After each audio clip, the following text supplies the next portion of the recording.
대한민국 현안들 솔직하게 얘기해 보겠습니다. 앵커 분석입니다. 어서 오십시오. 네, 안녕하십니까. 안녕하세요. 상암동에서 처음 만나는 앵커 분석입니다. 예, 20년 전에 YTN이 1995년에 한국의 뉴스 채널을 만들겠다는 그 당찬 포부를 갖고 시작을 했는데 벌써 20년이 됐습니다. 저희가 1994년에 입사를 했잖아요. 이제 딱 20년이 됐는데 네. 그때 방송이 스튜디오가 지어지도 않았을 때 우리가 입사를 했어요. 그래서 이제 24시간 뉴스 채널 시작한다라고 해서 참 청운의 꿈을 안고 입사를 했고 그때 진짜 아무것도 몰랐었는데 20년이 됐습니다. 뭐 지금도 잘 아는지 모르겠습니다만. 네. 시청자 여러분들 뭐 짐작하시겠지만 저희가 다 입사 동기입니다. 네. 1994년부터 지금까지 기자 생활 이제 20년 하고 있고 상암동에서 오늘 첫 방송 이렇게 같이 만나서 이렇게 얘기할 수 있는 것도 참 감사한 일이고요. 그렇죠. 예. 시청자들께 감사를 드려야 돼요. 네. 그리고 어찌 보면은 이제 좀 책임감을 정말 느껴야 되겠구나. 우리가 기자 생활을 20년 했다라는 것은 이제 정말 언론인으로서 정말 좀 폭넓고 또 깊이 있고 그런 시각들을 보여드려야 될 그런 책임이 있는 게 아닌가 그런 생각도 들었습니다. 맞습니다. 그리고 무엇보다도 우리 다 동기입니다만 무엇보다도 우리 사회가 좀 더 발전되기 위해서는 일단 약자를 좀 더 배려하고 그리고 약자를 좀 대변할 수 있는 언론이 다 되고 싶어 했던 거 아니겠습니까? 예. 20년에 이번에 새롭게 스튜디오에서 또 새로운 사옥에서 출발을 하는데 초심을 잃지 않도록 노력해야겠습니다. 저희 YTN의 새로운 슬로건이 이번에 발표가 됐어요. Exclusive Tomorrow라고 익스클루시브 하면 특종이라는 뜻이잖아요. 거기다가 이제 tomorrow, 내일이라는 뜻을 붙여서 예. 근데 익스클루시브가 아주 특종이라는 뜻 외에도 아주 특별한 누구에게나 가질 수 없는 지금 화면 하단에 나오고 있습니다만 저희의 슬로건입니다. 아주 특별한 시청자 여러분께 아주 특별한 내일을 전달해 드리기 위해서 노력하겠습니다. 제가 요거 행사할 때 지금 봤는데 나는. 제가 요거 사회를 봤었거든요. 예, 하여간 지금이라도 알았으니까 네. 그렇게 노력하겠습니다. 저희가 20년 전 또는 10몇 년 전에 그때 그 기자 생활하면서 이 리포트라고 하죠. 네. 예, 취재하고 마지막에 마이크 잡고 하는 걸 스탠드업이라고 기자 스탠드업이라고 하죠. 하지 않습니까? 그걸 좀 모아봤다고 합니다. 아, 그래요? 예, 그거 한번 예. 볼까요? 야, 잘생겼네요. 야, 장국영. 와, 장국영 나왔네, 장국영. 야, 이제 잠시 똑같네. 뒤면은 이곳 오슬로 시청에서 역사적인 노벨 평화상 시상식이 그래. 거행됩니다. 언제요? 프랑크푸르트에서 YTN 호준석입니다. 저거 2000년 가상의 도시에 지진이 일어난다면 어떤 구조물로 만들어야 견딜 수 있을 것인가? 죄송합니다. 그러한 실험지들을 위로하기 위해 그때는 그래도 YTN 샤프하게는 정찬배입니다. 육류수출협회의 이 같은 국내 마케팅 강화는 크게 변화될 전망입니다. 속도도 더욱 빨라질 전망입니다. 파리에서 YTN YTN 김영수입니다. 세 사람의 공통점이 있네요. 살이 많이 쪘다는 거, 배도 나오고. 예, 아, 뭐 참 세월을 세월이. 이길 수 없습니다. 그러나 뭐 감히 저희들이 세월을 얘기합니다만. 네. 자, 이제 본격적인 주제로 넘어가도록 하겠습니다. 앞서 저희가 돌발 플러스로 보여드렸던 안철수 대표의 어제 철수인가요? 예. 철수라고 해도 되나요? 예, 회군이냐, 진군이냐, 뭐 언론에서는 새정치의 철수다, 뭐 이런 얘기 많이 하고 있죠. 예. 어떻게 보셨어요? 약속이잖아요. 공약. 근데 사실은 이거는 항상 평가를 해야 되는 게 새누리당도 못 지킨 약속입니다. 그러니까 이게 뭐냐면 영어로 그 수거 학교 다닐 때 배운 거 아세요? Not only A, but also B. 이게 참 죄송합니다만 A뿐만 아니라 B 이런 약속은요 혼자 지키는 약속이 아니에요. 여당뿐만 아니라 야당도 지켜야 되고 야당뿐만 아니라 여당이 지키는 어떤 선거의 상대방이 같이 지켜야지 지킬 수 있는 약속입니다. 공약이라고 해도 나 혼자 지킬 수 있는 공약이 있고 나 혼자 지키지 못하는 공약이 있는 거거든요. 네. 이거는 뭐 내가 공약으로 해서 이걸 당으로 가고 이게 아니라 여야 대표가 만나서 해결을 하고 자 우리는 그러면 둘 다 가는 겁니다. 이게 오히려 더 정치적인 문법으로 봤을 때 맞는 거였지 바깥에다 대고 저쪽은 어떻게 하든 우리는 이건 지키겠습니다라고 했을 때 결국은 못 지킨다는 거는 생각을 못 했냐는 거죠. 그러니까 차라리 정말로 진심으로 여든 야든 이런 약속을 지키려고 했다면 책임 있는 당 대표, 책임 있는 뭐 원내대표끼리 그게 뭐 하루가 됐건 이틀이 됐건 한 달이 됐건 뭐 6개월이 됐건 자 그럼 하자 했을 때 우리가 어떤 그 규칙을 지정해야 되냐 이 룰을 정해야 되는 건데 룰도 안 정하고 각자 플레이를 한 거예요. 한 사람은 야구장에 있고 한 사람은 축구장에 가 있는 이런 상황이 된 겁니다.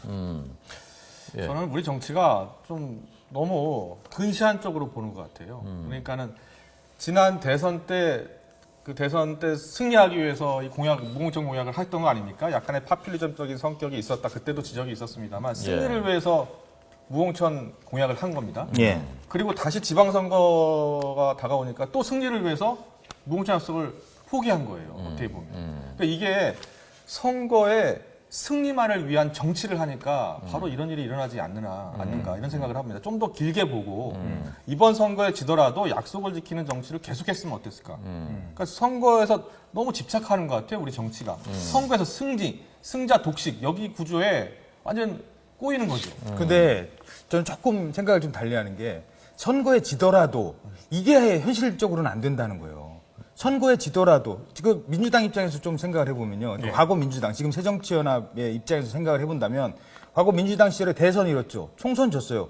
이번에 지방선거마저도 진다면 민주당은 전에도 우리 얘기했지 않습니까? 김한길 대표 체제는 내려가야 되고 민주당은 뭐 당명은 뿐만 아니라 뭐 모든 걸 다 바꿔야 되는 지금 절체절명의 위기 상황에서 치르는 선거입니다. 그걸 생각을 해야 되고 안철수 대표도 새정치로 이제 본격적인 장내에 들어가서 첫 번째 경기를 치르는 겁니다. 근데 여기서 만약에 지방선거에서 참패했다?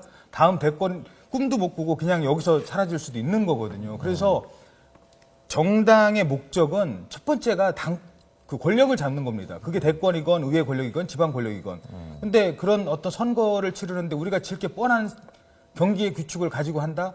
그는 도저히 게다가 지방선거에 출마하려는 그 밑에 풀뿌리 민주주의라는 시의원, 구의원 입장에서는 이건 받아들일 수 없는 겁니다. 한 가지만 더 말씀드리면 이번에 만약에 기호 2번을 놓치고 민주당, 그러니까 새정치연합의 입장에서는 기호 2번을 놓치면요. 탈당을 해야 돼요. 그러니까 시의원을 나가는 사람, 구의원 나가는 사람 탈당을 해야 되는 겁니다.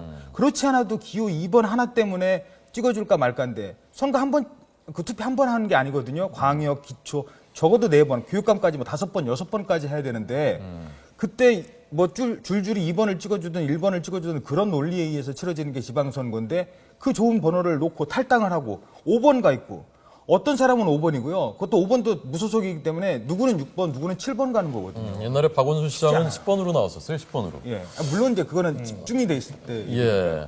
그러니까 그 김영수 앵커 얘기는 대선 때 잘못했다는 거죠. 대선 때 그런 공약들을 지키지도 못할 걸 사실은 내심 알았으면서도 일단 당선되기 네, 위해서. 표가 될 것 같으니까 일단 해놓고 본 그것 자체가 잘못됐고 저는 굳이 책임을 더 따지자면은 여당과 대통령에게 더 책임이 크다고 봅니다. 왜냐하면 어쨌건 당선됐잖아요. 이쪽은 당선됐고 그리고 먼저 파기했지 않습니까? 약속을. 그러면서 책임은 분명히 여권에 더 있는 것은 맞는데 지금 야당의 스텝이 꼬인 것은 사실은 자유로운 입장이었거든요. 저쪽이 먼저 깼으니까 우리도 자유롭게 할 수 있었던 입장이었는데 문제는 합당 때 합당의 명분을 무공천 약속을 지키겠다라고 하면서 저는 스텝이 꼬인 것 같아요.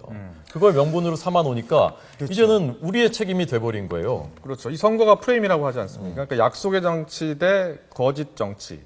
이게 선거 전략가들은 굉장히 좋은 구도라는 겁니다. 그리고 단순히 지방선거뿐만이 아니라 다음에 총선, 대선이 중요한 선거가 더 남아있지 않습니까? 지난 2010년 지방선거 때 야당이 승리를 했어요. 예. 하지만 2012년 총선 또 대선 여당이 승리하지 않았습니까? 그러니까 지방선거에서 반드시 승리한다고 해서 총선, 대선을 연달아 승리하는 것은 아니거든요. 그래서 그런 어떠한 이 선거를 마치 이게 끝이다. 여기서 무조건 이겨야 한다라는 그런 집착을 버려야 된다는 거죠. 저는 안철수 대표가요. 이번에 한번 당대표직을 한번 내놔봤으면 그냥 버렸으면 그랬으면 어땠을까 하는 내놓는다는 생각이 들어요. 시점이 뭐 이번에 던져보는 거죠. 여론조사 이후에요? 여론조사 이후건 아니면 그 전이건 내가 뭐 당대표직을 걸고 한번 해보겠다라든지 아니면 결과 나왔을 때 한번 던져보겠다. 왜냐하면 이건 지금 파워게임 성격이 분명히 있거든요. 예. 야당 내에서. 근데 그러니까 당 대표를 내놓는다는 것도 하나의 전략인데 예. 그것도 전략이에요 정치인한테는. 근데 그게 그 전에 내놓는 것과 후에 내놓는 게 달라요. 그러니까 이번 여론조사에서 만약에 무공천이 더 이제 적게 나오고 예. 무공천 폐지로 간다면 내가 대표직을 내놓겠습니다라고 미리 얘기를 했으면 내놔도 되는데 결과 나온 다음에 거기에 내가 책임을 져서 아이고 이거 제가 좀 잘못 생각한 것 같습니다 하고서 내놓는 거는 그건 또 아닌.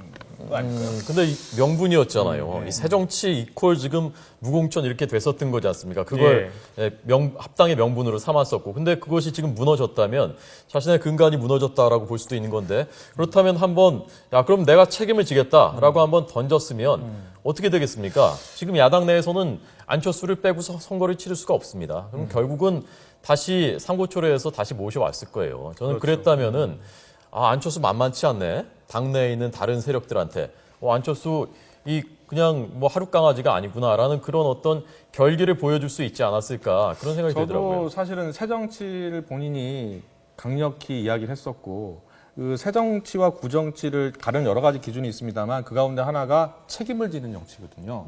그동안 우리 정치인들 중에 이제 구정치인이라는 분들은 책임을 잘 안 져요. 자꾸 저질러 놓고 나 모르는 척 하거든요. 근데 예를 들어서 이번 그 투표, 당원 투표 그리고 여론조사는 사실은 신임을 묻는 투표이고 여론조사였다고 볼 수도 있습니다. 그러니까 당대표를 믿느냐 안 믿느냐였거든요. 그러니까 이번에 어떻게 보면 불신임이 나왔다고도 볼 수 있다는 거예요. 그러면 이때 과감히 호준서 앵커 말대로 과감히 이 뜻은 알겠다. 그 대신 내가 배구종근 하겠다라고 해서 대표직을 던졌으면 아마도 본인에게는 좀 더 득이 되지 않았을까 하는 생각이 듭니다. 근데 이 당내에서 이 문제를 이제 고심을 하거나 결정을 할 때는요 그런 게 있습니다. 물론 당위론적으로는 맞는 얘기인데 현실적으로 따져보면 이 어떤 현안에 대해서요 반대하는 사람이 있다고 하더라도 적극적으로 반대하는 사람이 있고요 소극적으로 반대하는 사람이 있습니다. 찬성을 해도 적극적으로 찬성하는 사람이 있고 소극적으로. 자, 적극적으로 무공천에 대해서 적극적으로 반대하는 사람은 누구였을까요? 민주당 당원 중에서 출마하려고 했던 사람들 또는 그 주변 사람들일 겁니다. 그리고 그분들은 이번에 여론조사 했을 때 어떻게 했을까요? 전화 오기를 기다렸겠죠. 적어도 뭐 조직적으로 전화를 받읍시다들 안 했다 하더라도 전화 오기를 기다립니다. 그리고 물어보면 무슨 무공천입니까? 공천해야죠라고 했을 겁니다. 그 문자 많이 돌았다는 거 아닙니까? 예, 공천으로 꼭 투표하라는 예. 문자가 많이 돌았다. 근데 이번에 당원이 35만인데 투표한 사람이 이제 8만 9천 명, 그러니까 9만 명 정도 됐거든요. 그러니까는 실제로 당원 가운데 투표한 사람은 25% 정도예요. 근데 그 25%의 사람들은 굉장히 적극적인 그래요. 분들이거든요. 전화 기다렸던 분이고요. 근데 반대했던 사람들은요. 일반 국민들 같은 경우는 그러면 안 되지라고 생각을 해도 전화 오길 기다렸을까요? 오히려 모른다가 20몇 %가 30% 되지 않았습니까? 그러니까 일반인들은 그렇게 하면 좋은데 뭐 안 해도 할 수 없지라고 생각을 했다는 겁니다. 그러면 여기서 결정을 적극적으로 반대한 사람 쪽으로 갈 수밖에 없는 겁니다. 어떤 결정이든지. 목소리가 더 크고 높으니까요. 그리고 그 사람들은 만약에 여기서 무공천이 확정이 됐으면 정말 탈당을 해야 되고 안철수라는 사람이 자신의 정치적 생명에서 오히려 장애가 된다고 생각할 수도 있어요. 현실적으로는. 내가 출마하게 가야 되는데 저 새정치라는 약속 때문에 내가 지난 4년간 이 지역에서 내가 이렇게 털을 닦고 왔는데 나는 못한다라면 인간은 누구나 솔직하다면 자기의 중심으로 생각하는 거 아니겠습니까? 그렇죠.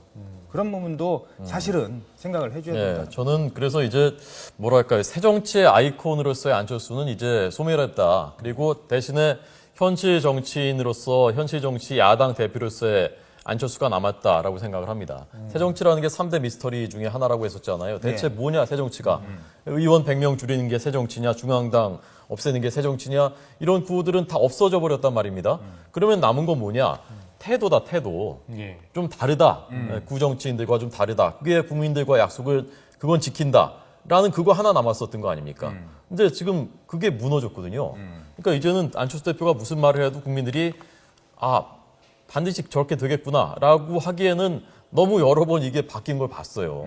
그래서 이제는 새정치 아이콘은 그건 이제 저는 사실상 끝났다고 보고 이제는 과연 이 땅에 발을 딛고 야당이라는 그 풍토에서 때로는 싸우기도 하고 이러면서 어떻게 거기서 정말 현실 정치인으로 성장해 갈 수 있느냐.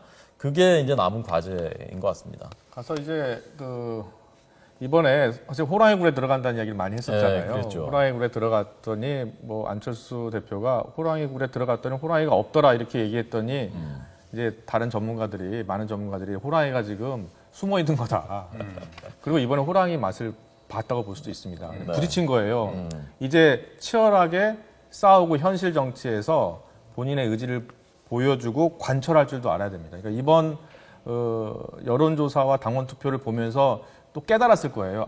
이게 간단한 게 아니구나. 왜냐하면 사실 작년에 여론조사 했을 때까지만 하더라도 당원들도 무공천이 더 많았거든요. 무공천 해야 한다. 하지만 선거가 임박하니까 공천해야 한다는 아주 절박감이 있었던 거예요. 그러니까 당심을 몰랐던 것이고, 그리고 여론조사 방법도 사실 뭐 여러 가지 이야기 나오지 않습니까? 여론조사 문구 자체가 일단 안철수 대표 쪽에서는 좀 불리한 문구였다. 이런 것도 차후에 이렇게 해서는 안 되겠구나. 왜냐하면 웬만한 의사결정이 다 여론조사로 이루어지기 때문에 여론조사 문구 간단치 않은 거다 또 배웠겠죠. 지방선거에는 어떻게 긍정적인 영향을 미칠 거라고 보세요? 어떠세요? 이게 그렇습니다. 그러니까 지금부터라는 저는 생각을 해요. 아직 그 긍정적인 영향을 미치느냐 안 미치느냐는 왜 지금부터라고 생각을 하냐면 어차피 이 무공천을 하겠다는 거는 앞으로 더 나가겠다는 거였거든요. 근데 앞으로 못 나갔어요. 그거는 사람들이 좀 인정을 해줄 만한 여지가 있습니다. 왜냐하면 앞으로 나가려고 했더니 워낙 늪도 많고 현실 정치의 벽도 높으니까 못 나가는 거는 인정을 하는데 적어도 뒤로 백워드는 하지 말아야 될 거 아니겠습니까? 근데 뭐가 뒤로 가는 거냐? 이거는 지금부터입니다. 공천 이제 줘야 되죠. 한 사람은 민주당 출신, 한 사람은 안철수 신당 출신 아니겠습니까?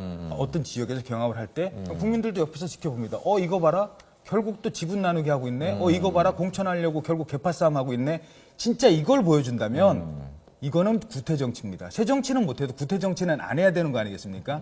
안철수의 새 정치는 지금부터라는 게 그래서 오늘 공천부터 첫날 일성이 마찬가지예요. 혁신공천 얘기했죠. 예, 혁신공천. 그게 지켜져야 되는 건데 네. 역시 상대가 있는 문제예요. 이것도 사실은. 예, 자 이제 각자 클로징으로 한마디씩 하고 마무리하도록 하겠습니다.